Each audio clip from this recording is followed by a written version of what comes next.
सुप्रभात बच्चों।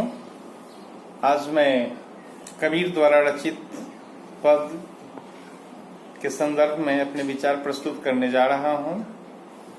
कबीरदास का पहला पद है, अरे इंदौन देखन राह न पाई, हिंदू अपनी करे बराई, गागर छुअन न देई, बेस्या के पावंतर सोए या देखो हिंदुआई, मुसलमान के पीर औलिया मुर्गा मुर्गी खाई, खाला केरी बेटी ब्याहे घर ही में करे सगाई, बाहर से एक मुर्दा लाए धोए धाए चढ़वाई, सब सखियां मिली जेवन बैठी घर भर करे बड़ाई, हिंदू की हिंदुआइन देखी तुर्कन की तुर्काई, कहे कबीर सुनो भाई साधु कौन राह है जुआई। दरअसल कबीर के संदर्भ में ऐसा कहा जाता है, कबीर वाणी के डिक्टेटर थे, निर्गुण भक्ति धारा के प्रणेता जाने माने साहित्यकार, सुविख्यात साहित्यकार कबीर संत कवि के रूप में जाने जाते हैं। कबीर के हृदय में गुरु शिष्य परंपरा की निष्ठा है और यहाँ इसी निष्ठा से उत्प्रेरित होकर कवि ने हमें बताने का प्रयास किया है कि जीवन के मार्ग पर चलते हुए हमें किस मार्ग को अपनाना है, कौन सा रास्ता हमारे लिए सहज है, सुलभ है। इस संदर्भ में कवि ने बताया है, क्योंकि समाज हिंदू और मुस्लिम वर्गों में विभाजित है, समाज की जो मानसिकता है, व्यक्ति के जो विचार हैं, उसकी जो अहम भावनाएं हैं, कहीं न कहीं सांप्रदायिक दृष्टिकोण को उजागर करती है।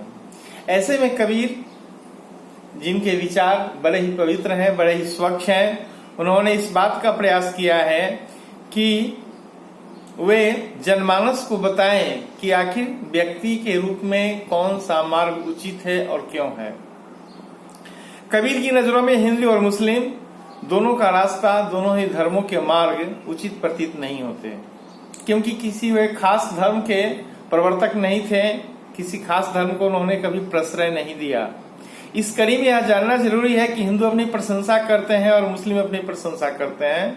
जाहिर सी बात है कि दुनिया के दोनों देश, दुनिया के दोनों धर्म अपने वर्चस्व की लड़ाई में लगे हुए हैं और इन स्थितियों में कबीर ने बताया है कि उन्होंने दोनों ही धर्मों के सिद्धांतों को देखा, दोनों ही धर्मों के रहस्य को समझा और वे इस निष्कर्ष पर पहुंचे कि दोनों ही धर्मों में पाखंड ज्यादा है, अंधविश्वास ज्यादा है और जो सहजता का भाव है, जो सरसता का भाव है, जो वास्तविकता है, वह नाम मात्र की है। हिंदू अपनी बड़ाई करते हैं, मगर मटके के छूने पर वे स्वयं को धर्म भ्रष्ट समझते हैं, यानी वे नहीं चाहते कि उनका मटका किसी निम्न जाति के लोगों द्वारा स्पर्श किया जाए। जाहिर सी बात है कि इस तरह की सोच छुआछूत की भावना को उजागर करती है। जाति पाति के भेद के कारण धर्म ग्रसित हो रहा है, ऐसा हिंदू सोचते हैं और दिखावे की बात तो ऐसी है कि बेस्या के पैरों तले सोने को भी उत्सुक रहते हैं। सोचा जाए दोस्तों कि जो व्यक्ति वेश्या के पैरों तले सोने की बात सोच रहा हो, क्या इन स्थितियों में धर्म भ्रष्ट नहीं होता? उन्होंने हिंदुओं की हिंदुआई देखी और पुनः उन्होंने मुस्लिम को भी अपना निशाना बनाया है। मुसलमानों के संदर्भ में कहते हैं कि इनके धर्म गुरु मुर्गा मुर्गी खाते हैं और इतना ही नहीं, हिंसा भी करते हैं। कहाँ धर्म है, कहाँ नहीं है, इसकी बातें इनकी सोच से दूर होती है। और सबसे बड़ी बात तो यह है कि मुस्लिम मौसी की बेटी से शादी करते हैं। जाहिर सी बात है कि मौसी की बेटी बहन के समान होती है।